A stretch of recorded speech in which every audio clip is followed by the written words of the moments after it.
E3 is canceled for 2023 and perhaps forever. E3 has been canceled again this year. It hasn't been held since 2021, and its organizers refuse to answer whether it will return in 2024 either.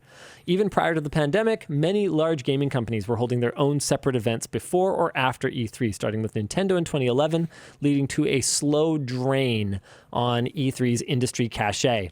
The benefit of these separate events was that they allowed companies an exclusive stage to present carefully choreographed content rather than sharing the spotlight and potentially embarrassing themselves with an unscripted moment. It likewise allowed many professionals in the industry to meet face-to-face and for reviewers to get an early hands-on preview with new hardware. Sony, Nintendo, and Microsoft had all officially declined attendance at the 2023 E3 well before the cancellation. Last month, Ubisoft promised to attend E3 if it happened, before canceling earlier this week. Discussion question: how much of a loss is this, and what, if anything, will replace E3? Have you been? I never went. We as a company attended once, but I believe that was you. Yeah. Was it once or was it more than once? It was one time, and I was asked if we should go again, and I said no.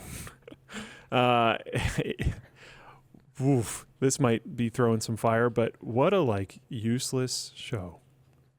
I don't want to be that guy. I'm sorry. But attending that show, I love this type of stuff. It's literally one of my favorite things to do is go to shows. We were not known in the gaming space at that time, so we got to do nothing because all of the cool stuff is behind doors, or it's in a gigantic conference room with tons of cameras anyways, because it's like Xbox announcing something, which people are just going to watch the stream anyways.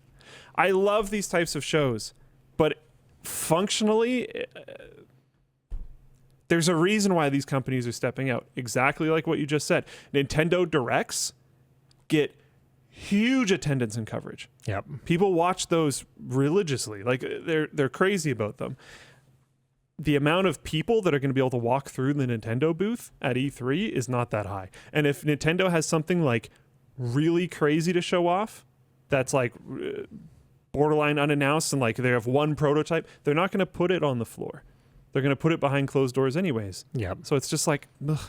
The future of these types of events are the Gamescoms and PAXs of the world because they're community events. Yeah. But the industry events here, I'm not surprised E3 didn't happen. I will be extremely unsurprised if it happens again.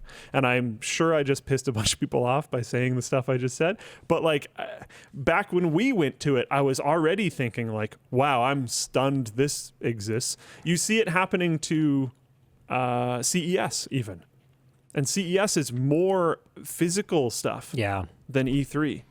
And people are still doing their own events or just not going and doing web announcements of their own things. I've got some people talking about how it was good for developers, but pretty weak for users. Yeah, but that's not... Then it's a different show at that point. Yeah, that's fair. Make it E3 Dev or something. Sure. PAX has I don't remember exactly what it's called, but PAX has a mini developer conference that usually happens before the main show of PAX starts. And that can make sense.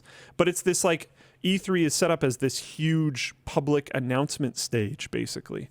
And it's not that good at that anymore. So, but yeah, it could absolutely be this developer event. Tons of those exist.